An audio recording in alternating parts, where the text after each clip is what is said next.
So let's talk about a story that sounds like a simple school project, but is actually a perfect lesson in modern media. We're going to dive into how four friends and their little school newspaper accidentally became innovation experts. I mean, it's the million-dollar question, right? It's what huge media companies have been wrestling with for years. When the old way just isn't cutting it anymore, what's the move? Do you keep trying to fix the old model, or do you just build something totally new? Exactly. That's the whole point of this story. You don't save it, you reinvent it. For this team, it meant they had to stop thinking about a physical newspaper and instead figure out how to connect with their audience in a completely different way. Okay, so who are these masterminds? Let's meet the crew. And you should really think of them less like students in a club and more like co-founders of a startup. Each one brought something special to the table. First up, you've got Hayden. You know, every group needs that person who keeps things on track, and that was him. He was a natural leader and a great writer, so of course, he became the editor. He was the one steering the ship. Then there's Tarak, the sports guy.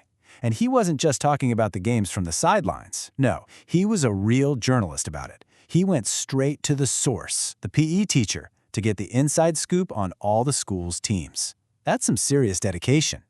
Next, we have Basant, our science reporter. For her, it wasn't just about writing articles, she was all about helping the environment. She even organized a whole beach cleanup event, so she was really walking the walk, not just talking the talk. And rounding out the team, we have Nadine. She was the creative force, the artist. As the photographer, it was her job to make their stories pop visually. You know, to capture those moments that words alone just can't describe. So you've got this awesome team. What was their mission? It was actually pretty simple, but also really powerful. They just believed that people in their school needed to know what was going on. They saw a gap, and they decided, hey, we can fill that. Okay, having a mission is one thing, but you've got to prove you can deliver. And that's exactly what they did with their first big story. This is where they showed everyone that their newspaper wasn't just for fun, it was actually providing a real service. So get this, a family's cat, Kitty, goes missing. The news team jumps into action. On day 2, they're out there posting flyers they made. The very next day, a local guy sees one of the flyers, spots Kitty, and calls the family. By day 4, Kitty is home safe. How cool is that? They made a real difference. This was huge for them. It was proof that their idea worked. The newspaper wasn't just a fun project anymore. It felt essential. But, as you can probably guess, this big success was about to lead them straight into their biggest problem. All right, so they've got amazing stories, a great team, and proof that people care. What could go wrong?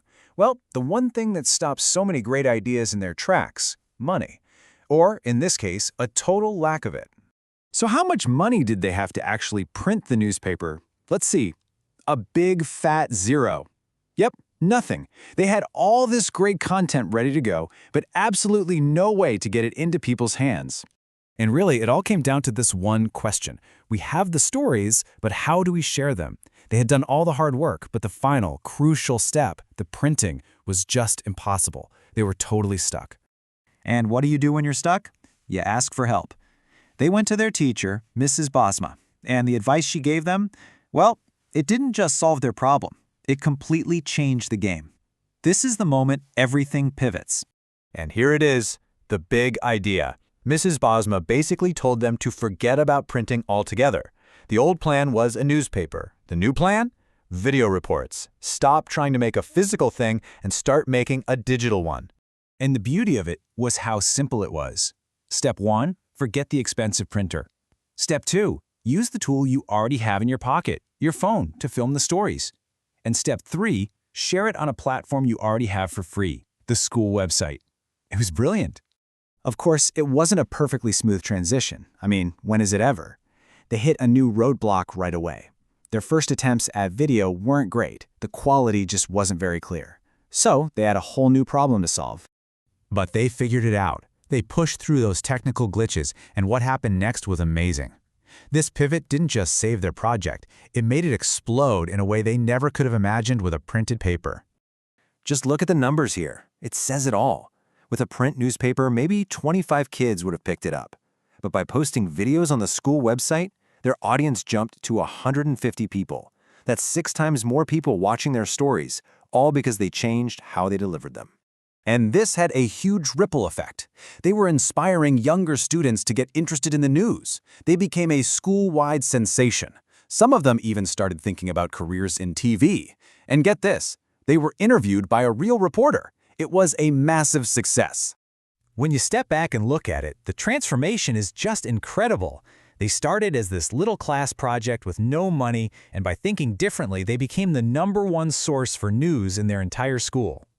So, that kind of leaves us with a question to chew on. Their story is more than just about a school paper, right?